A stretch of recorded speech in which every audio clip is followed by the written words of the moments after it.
bem-vindo ao Saúde Você, segunda-feira, 11 horas da manhã. Vamos falar de saúde. Mas a gente começa falando pelo quê? Pelo que faz a gente sorrir. Gente, todo mundo gosta de sorrir, de mostrar o sorriso, mas eu sempre digo que ele tem que ser saudável. E aí, nós vamos conversar com a doutora Letícia Lemos, que é odontopediatra, doutora em odontopediatria, e ela vai falar sobre a higiene bucal. Tudo bem, doutora? Tudo bem, Duda. Seja bem-vinda ao programa, mais uma vez, de São José dos Campos, doutora Letícia Lemos.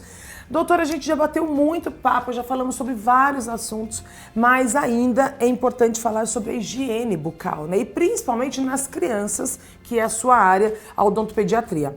Doutora, me fala uma coisa, como que os pais fazem para não deixar os filhos sofrer com dor de dente? Então, Duda, é uma questão extremamente importante que seja relacionada tanto à alimentação da criança saudável, né, mas à higiene bucal.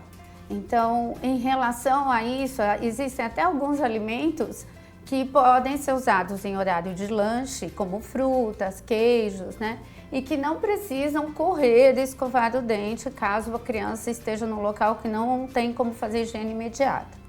No entanto, a higiene bucal é sempre fundamental por causa da fermentação dos alimentos sobre os dentes e todo o processo de desmineralização que ocorre, levando ao processo de cárie. Bom, então tá muito ligado, independente da criança, vamos dizer assim, por exemplo, eu tenho as bebês, elas não têm dentinhos, está começando essa fase agora, mas é importante porque a gente enrola gaze no dedinho entre o intervalo das refeições e faz a higiene. Isso já é importante começar desde já, né? Sim, primeiro pelo próprio hábito, né, assim, delas se sentirem, né, assim, tocadas na boquinha, e de saber que isso faz parte da rotina e sentir o bem-estar mesmo, né, da boquinha limpa e valorizar isso. Ainda que você seleciona uma saliva saudável. Sim. Né? Quanto mais higiene e quanto mais saudável for a dieta da pessoa, melhor é a qualidade da saliva e menor a chance de doença de boca.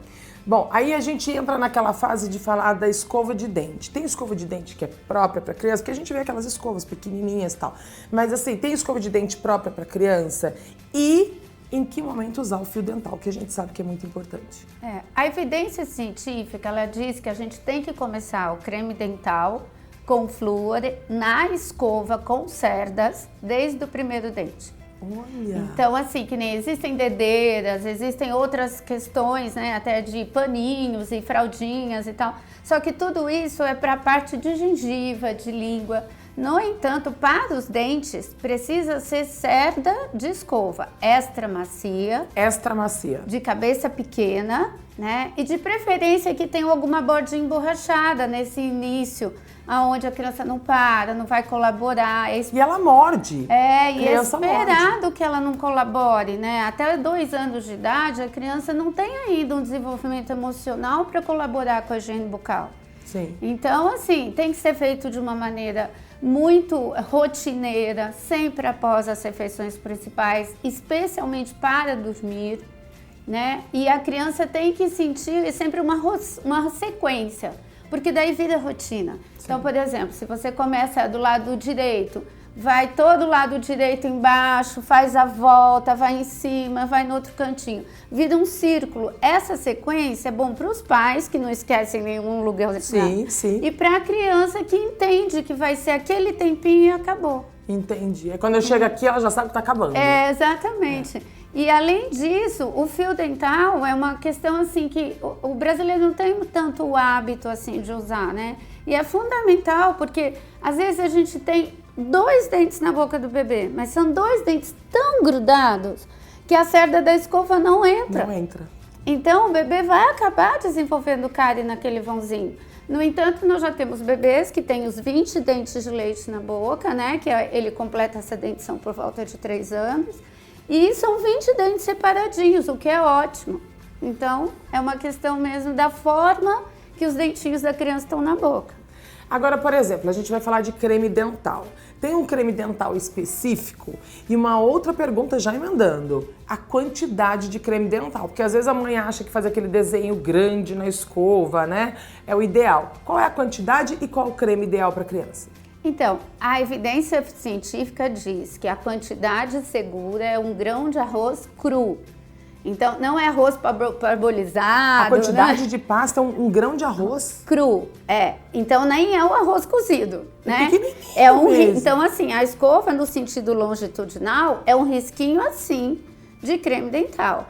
É o suficiente para ajudar na higienização, para fazer a proteção do esmalte que a gente espera do flúor e não tem um risco de intoxicação, porque flúor é uma medicação e tem que usar uma medida segura. Nossa, mamães, então fiquem atentas, que às vezes coloca aquela quantidade de pasta na escovinha, porque de repente a pasta é gostosinha, tem crianças que gostam. Pede mais. Mas não pode esquecer que tem flúor, é medicação, então é um risquinho realmente. E aí, como você perguntou, a questão da concentração, né? O ideal é que se use o flúor com uma concentração de 1.000 a 1.100 ppm de flúor no creme dental. O do adulto, para vocês terem uma ideia, tem de 1.450 a 1.500. E existe no mercado cremes dentais em que tem menor concentração de 1.000. No entanto, não é comprovado cientificamente que eles protegem da doença cárie. Entendi. Então, o ideal é que para o bebê que seja nessa medida segura do grão de arroz cru, na concentração de 1.000 a 1.100 ppm. Qual a frequência de ir ao dentista? É importante que a gente possa, como odontopediatra, avaliar o crescimento do bebê. Então, assim, o desenvolvimento, a chegada de cada elemento dentário, posicionamento, sequência, né? Então, o ideal é que o bebê vá no primeiro mês de vida à avaliação, para ver se não tem freio lingual encurtado, alterado, aquelas questões que podem atrapalhar o aleitamento materno. Tá. Aí, no segundo momento, é bom que o bebê seja avaliado no 6º mês de vida, que é o período em que ele vai fazer a transição para a alimentação complementar, né, a introdução dos alimentos, e que, em média, vem os primeiros dentes. Então, é ideal que a gente possa ver em que condições está essa arcada e possa realmente dar as orientações bem individuais para o bebê. E a partir daí, a cada 4 ou 6 meses de vida, até ele trocar todos os dentinhos. E a sequência, então, só para a gente finalizar, do uso dos produtos? Então, o ideal é assim, que sempre se comece a higiene bucal pelo fio dental. Então, se houver a necessidade do fio dental, né? E depois a escovação com creme dental com flúor. Tá. No entanto, tem crianças que gostam muito de enxaguante bucal. E existem enxaguantes bucais infantis. Então, se gosta de usar, se é um hábito da família, pode ser usado, mas ele tem que ser o primeiro de tudo. Então, enxaguante bucal, fio dental e finalizando com creme dental, que tem a concentração ideal. Tá certo. Doutora, obrigada pela sua participação. Seja sempre bem-vinda ao Saúde Você. E olha, mamães, caprichem em casa, leve o seu bebê ao odontopediatra e sempre retorne quando for recomendado, tá bom? A gente continua falando de saúde com vocês. Bom, e agora a gente vai falar sobre saúde. Você que gosta de deixar aquele corpo com aquele shape bacana? Pois é, mas tem que começar de dentro para fora. Hoje eu converso com o Dr. Roberto Filho. O Dr. Roberto, ele é médico, pós-graduado em nutrologia esportiva e nutrologia pela Abram, especialista em implantes hormonais pela Academia Americana de Procedimentos Médicos. Tudo bem, doutor? Tudo bem, Duda. É um prazer estar aqui com você batendo esse papo. Seja bem-vindo. E olha, hoje nós vamos falar de um tema que todo mundo gosta. Vocês já ouviram falar daquele chip da beleza? Pois é. Na verdade, ele é conhecido pela área médica, obviamente, como implantes hormonais. Doutor, explica um pouquinho pra gente o que são os implantes hormonais. Isso, bom, Duda. Os implantes hormonais nada mais são do que substâncias que nós colocamos por debaixo da pele no tecido subcutâneo, onde a partir daí nós temos a atividade da medicação. Doutor, esse chip, né, esse implante hormonal, ele é, por exemplo, um homem precisa de determinados tipos de hormônio, o outro precisa de outros tipos. Ele é modulado conforme o paciente ou ele é um chip único que é utilizado em todos os pacientes? Não, Duda, não existe receita de bolo. Tá. É tudo um tratamento individualizado, personalizado de acordo com as queixas, necessidades e problemas laboratoriais que esse paciente apresenta. Nossa, então, se um paciente tem um tipo de problema, o chip vai ser todinho preparado para aquela, vamos dizer assim, para aquela composição hormonal que ele necessita. Isso. A dosagem, ela é adequada de acordo com a necessidade de cada paciente. Então, realmente é individualizado, hein, gente? Eu não sabia disso. Doutora, agora sim, eu já ouvi uma polêmica sobre o chip da beleza, né? Que é o que o pessoal fala muito, entrou muito em moda. E aí, o que acontece? O implante hormonal entrou aí em algumas polêmicas. Eu gostaria de saber sobre a regulamentação. Ele é regulamentado por algum órgão e ele é permitido realmente no Brasil? Sim, Duda, absolutamente. Os implantes hormonais, eles têm registro na Anvisa pelas medicações, pelos ativos medicamentosos que vão nele. Ou seja, já são ativos que são utilizados em comprimidos, injeções semanais, cremes, e a vantagem é que nós temos uma maior estabilidade e segurança com o procedimento.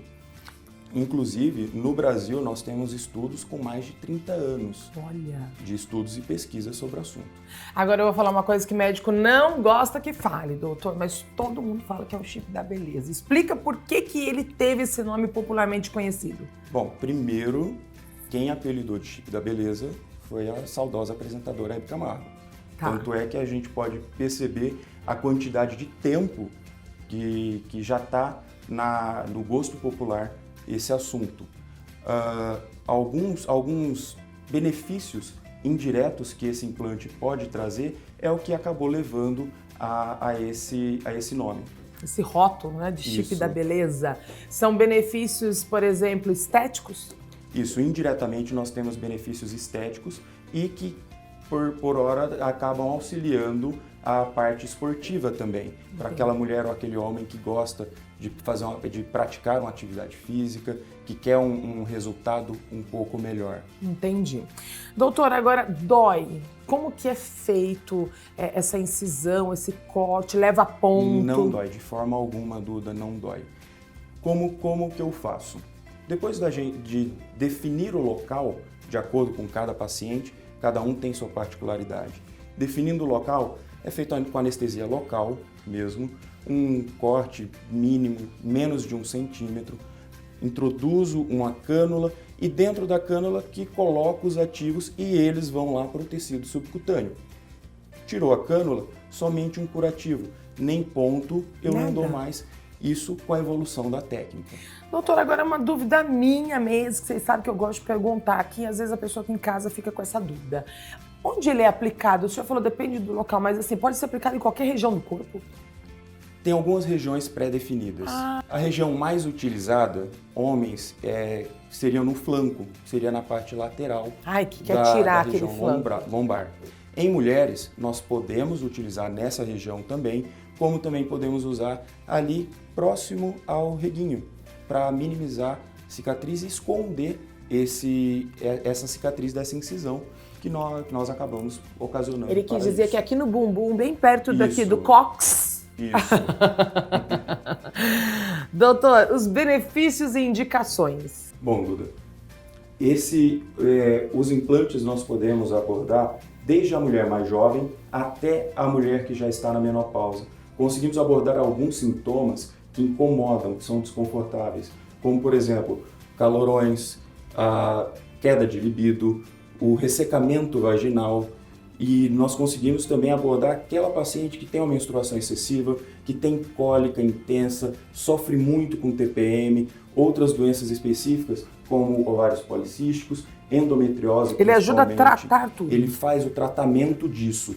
E como benefício indireto, que é até o motivo que é apelidado como chip da beleza, é a melhora estética e esportiva, porque você tem melhora de força, você tem uma melhora da composição corporal em si, nós conseguimos melhorar a massa magra, consegue fazer um aumento do termo de gordura e também disposição, vitalidade e melhora no humor. Isso daí é fundamental. Olha, eu ouvi falar que o ressecamento vaginal, inclusive, incomoda demais, chega a muito, doer. Incomoda muito. Olha. E nós conseguimos sanar esse problema com a parte, como eu tinha dito anteriormente, individualizada, personalizada para cada paciente. Ou seja, então vocês percebem que a gente está falando aqui de chip, né? Chip da beleza popularmente conhecido, mas olha o quanto ele trata, olha o quanto ele é individualizado. Então, para isso, obviamente, o médico vai pedir exames, vai olhar todo o organismo, vai revirar o paciente como no popular, passar um pente fino Passar um pente em todo esse fino. paciente para a gente poder definir, sim, qual a melhor terapia a ser utilizada. E aí eu entro, doutor, sempre naquela questão que eu gosto de falar para quem está nos acompanhando, para quem está nos assistindo, o quanto é sério você buscar procedimentos, porque você ouve falar que é bom, porque você ouve isso, ouve aquilo. O doutor falou uma frase muito importante, não é receita de bolo, é individualizado, requer exames e requer especialista. Olha só quantos títulos o doutor tem para fazer um tipo de procedimento como esse. Então, tome muito cuidado com profissionais que o fulano indicou, que você pesquisou na internet. Gente, nada substitui o ato médico, nada substitui exames, então procure sempre um especialista. E aí eu quero ressaltar que tudo tem sempre uma contraindicação, né, doutor? Não é todo mundo que pode simplesmente, eu quero pôr o implante. Pode? Sim. Nós temos algumas contraindicações absolutas. Por exemplo, câncer de mama ou de endométrio, paciente que tem uma doença hepática grave ou de uma forma aguda mais intensa, e trombose, históricos de trombose ou trombose em atividade. Não podemos mexer com esse tipo de tratamento, porque pode dar algum problema no futuro. Ou seja, aí a gente entra em uma outra questão. Eu gosto de chamar a atenção de vocês aqui, tá vendo? Paciente, por exemplo, com histórico de câncer de mama. Às vezes, se você não está em dia com seus exames, você não está sabendo que de repente você pode até estar desenvolvendo aí um linfoma, aí você vai e põe o chip. Quer dizer, a pessoa tem que fazer todos os exames rotineiros, faça mamografia, gente. O programa fala disso, fala de prevenção, de saúde, de qualidade de vida, mas tudo depende de você, tá? Então, cuide da sua saúde, que ele é o bem mais precioso que você tem. Doutor, muito obrigada pela sua participação. Seja sempre bem-vindo ao programa, trazendo sempre conteúdos aí importantes. E lembrando que não adianta ficar bonito só por fora, né, doutor? Isso. E um grande recado sobre o procedimento do implante hormonal que gostaria de deixar para vocês é que existe duas fases na vida, antes do implante e depois do implante. Quem já fez sabe que é desse jeito. Você melhora muito a sua vida, melhora a parte de humor, melhora a disposição, melhora tudo. Isso é muito importante. Estou precisando de uns 10 chips desses. Doutor, muito obrigada pela sua participação. Obrigado, seja sempre bem-vindo. Muito obrigado a todos vocês. E agora continuamos falando de saúde. Eu vou conversar com a doutora Estael. Fique de olho, que o programa está sensacional. Bom, agora nós vamos falar sobre medicina regenerativa. Eu converso com a doutora Estael Bergamaschi e ela é médica anestesista e especialista em dor. Gente, vocês sentem dor, né? Todo mundo já sentiu dor uma vez na vida. Tudo bem, doutora Estael? Tudo bem, Duda. É um prazer estar aqui com você. Prazer é todo nosso. E para falar de um tema importante, né? Vamos falar de saúde, vamos falar de medicina regenerativa, doutora. Explica um pouquinho para quem está em casa o que é a medicina regenerativa. Duda, a medicina regenerativa, a gente busca uma regeneração tecidual, de tecidos lesados.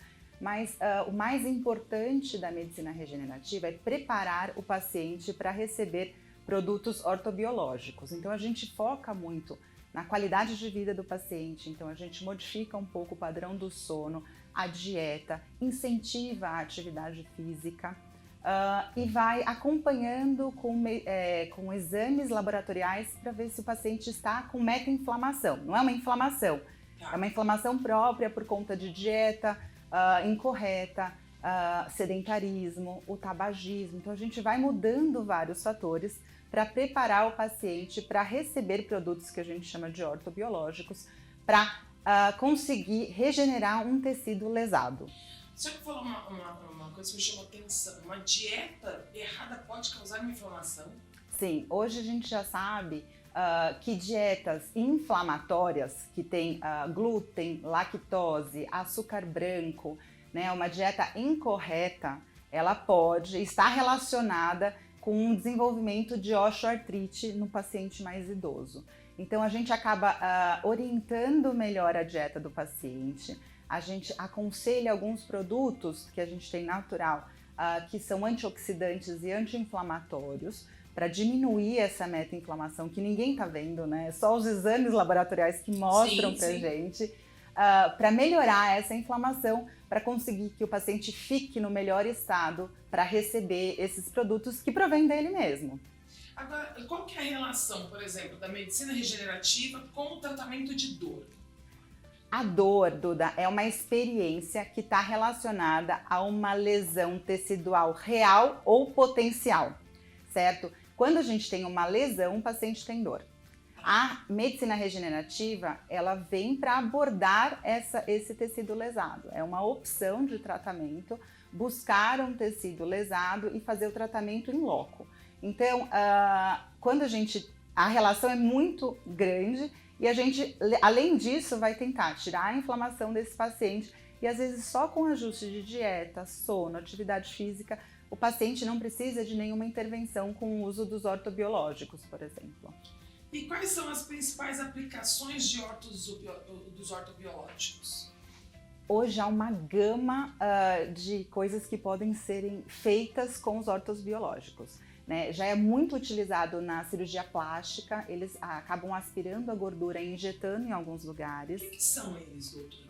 Os ortobiológicos, os biológicos que a gente chama, são produtos provenientes da gente mesmo. Então a gente tem uma gama de produtos. A gente pode ter do sangue periférico, que o mais famoso, que a gente acaba tendo mais literatura, né, baseada, é o PRP, o plasma rico em plaqueta. Então a gente tira o sangue periférico, acaba pegando uma parte, que é a parte do plasma daquele sangue, que é a parte mais clara daquele sangue, que é rico em plaqueta e injetando em tecidos. Além do plasma... Esse que é o ortobiológico. Tem vários. Eu falar disso, né? Da pessoa tirar o sangue e reaplicar. A gente tem o biológico, que é proveniente do sangue periférico, que pode ser o PRP, a gente tem o lisado... PRP. Isso, tem o lisado plaquetário, tem o plasma rico em fibrina. A gente também tem os biológicos provenientes da medula óssea, que é o BMA ou BMAC, que é o Bone Marrow Aspirate, e o BMAC, que é o Bone Marrow Aspirate and Concentrate. Então eles tiram da medula óssea e a gente manipula aquele sangue, a gente vai pegar a parte mais concentrada. E a gente também tem o proveniente da gordura, que pode ser o nanofat ou a fração estromal da gordura, que são ricos em fatores de crescimento e eles acabam ajudando no recrutamento.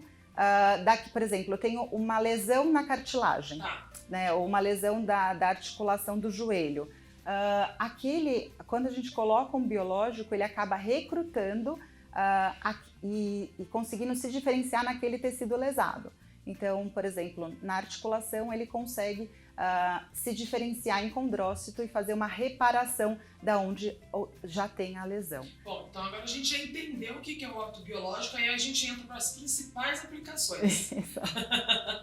Quais são as principais? Então, na cirurgia plástica já é amplamente usado, né? Eles acabam tirando a gordura e enxertando em outros locais. Na dermatologia também é muito usado, né? O pessoal da odontologia, eles acabam fazendo muita harmonização facial com o plasma rico em fibrina e o plasma gel. A gente já tem vários trabalhos falando para calvície, né, para alopécia, então com a injeção de PRP. E para as articulações, então assim, osteoartrite, osteoartroses, lesões de tendão, de ligamento. Então a gente tira o biológico e injeta no local que está lesado. Por exemplo, meu pai rompeu o tendão do ombro. No manguito. Sente muita dor. Tem como resolver sem cirurgia? Se não tiver, quando tem a ruptura completa, aí é cirúrgico, né? Quando tem rupturas parciais, a gente pode, direcionado, isso sempre a gente faz ou com ultrassom ou com raio-x, que a gente chama de escopia, a gente vai localizar a lesão e injetar o biológico naquela lesão, com resultados muito satisfatórios. Olha isso, vou falar aqui para a Luciana da produção, olha, você viu, né?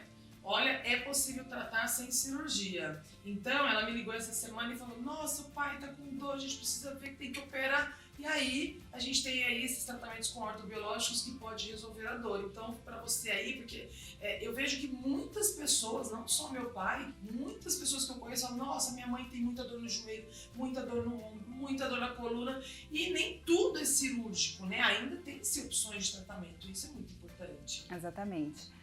Duda, há muito tempo atrás, como especialista em dor, antigamente, quando o paciente tinha uma dor no joelho, a gente fazia a denervação do joelho. O que é isso? A gente vai lá e faz uma lesão nos nervos que fazem a inervação daquele joelho para o paciente não ter dor. Mas hoje eu vejo que isso não é o meu padrão ouro. Por quê? Eu já tive problemas, então, com uma paciente que eu fiz a denervação daquele joelho porque ela não tinha condições para ir para uma cirurgia de prótese, por exemplo. E então a gente fez a denervação, ela foi passear no shopping e fez uma fratura. Ela teve que ir para a cirurgia, obrigado, foi uma coisa de urgência. Então hoje eu faço muito menos denervação, eu prefiro trabalhar aquele tecido que está lesado, buscando uma regeneração, do que fazer, por exemplo, uma denervação, que a gente acaba fazendo bastante na medicina da dor. Bom, doutora, todos os pacientes podem receber os ortobiológicos? Nem todos, Duda. Quando a gente começa a acompanhar um paciente e pensa em fazer algum tratamento regenerativo, o paciente ele vai ser escaneado, né? Ele vai fazer vários exames laboratoriais, né, de sangue, para ver se tem algum problema. Os pacientes oncológicos têm uma contraindicação, tá? E alguns tipos de doenças autoimunes. Então, nem todos acabam sendo beneficiados com essa técnica. Porém, também a gente precisa estar com o paciente no melhor cenário. Então, a gente ajusta dieta, sono, atividade física, para ele ficar menos inflamado possível para receber um produto ortobiológico. Agora, por que a medicina regenerativa ela não é amplamente usada e até não tão conhecida no Brasil? Legislação, Duda. Sério? É verdade. Aqui no Brasil, o CFM ainda não aprova o uso de ortobiológicos, tanto de PRP, de BMEC, de BMA e do aspirado de gordura. Não. Mas trazendo benefícios para o paciente. O médico ainda não pode fazer. Tem algumas coisas que o odonto pode fazer, né? Os dentistas podem fazer, biomédicos, mas o médico ainda não pode manipular, né? É uma questão do CFM, mas a gente já tem muito trabalho, né? Publicações tanto nos Estados Unidos, na Europa, no mundo inteiro já é amplamente usado. Mas, por um lado, Duda, eu acho que é até uma coisa que vai vir para o nosso benefício. Como a gente está sendo um dos últimos países a regulamentar o uso de ortobiológicos, quando a gente conseguir fazer uma legislação, vai ser muito mais bem feita, né? Porque a gente vai conseguir tirar todos os erros que os outros países já vivenciaram. Sim, até chegar aqui já está tudo redondinho, tudo bonitinho. Isso. E falta um pouco de padronização desses produtos, né? A gente não tem kits específicos, às vezes é o próprio médico que manipula. Então, no Brasil, ele só pode ser feito experimentalmente ainda. Olha. Por isso. Agora, a medicina regenerativa, ela muda de alguma forma as indicações para cirurgias ortopédicas ou outros tipos de cirurgias? Assim, Duda, quando o caso é muito grave, não tem como a gente já regenerar um tecido em que não tem o que regenerar. Tá? Então, nos casos graves, com certeza não. Mas nos casos em que tem lesões pequenas ou iniciais, né, até moderada, como eu disse, no caso do seu pai, se não tiver a ruptura completa, tiver uma ruptura parcial, é possível, né? Então, assim, eles vão mudar. Tem muitos ortopedistas que já fazem algum tipo de medicina regenerativa na cirurgia. E na coluna também? Funciona tudo? Dá para fazer esse ortobiológico? Funciona muito bem, com resultados impressionantes. Que bacana! Vou levar meu pai para fazer essa experiência. Porque eles sofrem de dor, né? Eu acho que, eu não sei se é genético, doutora, ou não, pode ser devido à idade, sobrepeso. Tudo, né? A dor está relacionada tanto à qualidade de vida, a vida que o paciente teve, de dieta, atividade física, se é sedentário ou não, se é tabagista ou não. E hoje a gente sabe que tem um fator ligado à epigenética do paciente. Tá? Então pode tudo estar associado. E como que surgiu o seu interesse pela medicina regenerativa? Conta pra gente, já que ainda está em pesquisa, né, aqui no Brasil, a gente espera que esses ortobiológicos possam ser liberados, provando aí que trazem realmente benefícios, mas o seu interesse de onde surgiu? Duda, tratando o paciente com dor, né? Antigamente a gente fazia muito denervações, buscando a melhora da dor do paciente, porém sem uma alteração da estrutura que já está lesada. O paciente continuava com a lesão, né? E eu trabalho no SUS, e no SUS a gente começou a fazer proloterapia. O que é isso? É uma injeção com uma concentração específica de glicose mesmo, em tecidos que têm já algum tipo de lesão. Então a gente começou a fazer tanto em ombro, em quadril, em joelho, na coluna, com bons resultados, com resultados satisfatórios e com a glicose, né? A senhora atende no SUS em São Paulo? Em São Paulo, isso, na Unifesp. Então, assim, a gente começou a ter muito resultado positivo e eu comecei a estudar, fiz a pós de medicina regenerativa e comecei a ver os resultados nos pacientes que foram aplicados os ortobiológicos, com resultados melhores ainda do que com a proloterapia. E eu fui paciente também, eu tenho um problema no joelho, já acabei fazendo PRP no meu joelho. Depois do Covid eu tive uma queda muito importante do meu cabelo, eu fiz o PRP. Nossa, não me fala, vamos abafar isso, que eu tô aqui, gente, eu tô com o cabelo na frente, porque quebrou demais o meu cabelo, caiu tudo. Muito, isso. Você teve esse problema? Acho que 36% dos pacientes que tiveram Covid têm queda do cabelo. E cai 80%, tá? Porque e cai eu fiquei bastante. quase nada. E como eu já não tinha tanto cabelo, eu fiquei desesperada. O que a senhora fez? No começo eu passei com uma tricologista, ela fez corticoide, enfim, não tive resultados muito benéficos. Depois eu fiz um PRP com um professor meu da pós de medicina regenerativa e com bons resultados. Então, e deu certo? Tá voltando a crescer e tem cabelinho novo aqui. Então, eu tô cheio de cabelinhos novos aqui também.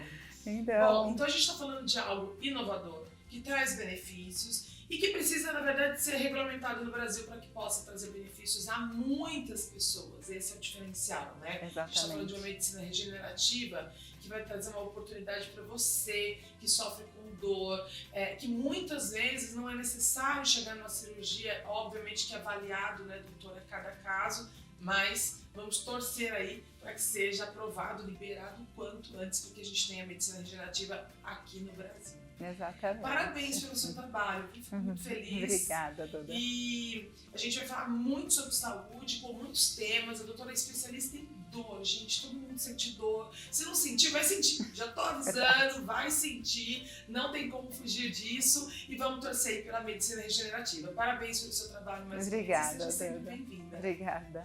E agora a gente encerra o programa Saúde Você dessa segunda-feira maravilhosa, falando sobre temas que fazem diferença na sua vida, que abordam o dia a dia, trazendo oportunidade para você cuidar do seu bem mais precioso, que é a sua saúde. Então, fiquem de olho, porque segunda-feira, às 11 horas da manhã, eu estou aqui falando de saúde com vocês. Até o próximo Saúde Você. São mais de 20 anos de experiência em câmbio oferecendo soluções completas para o seu negócio. Conheça a Advanced Números.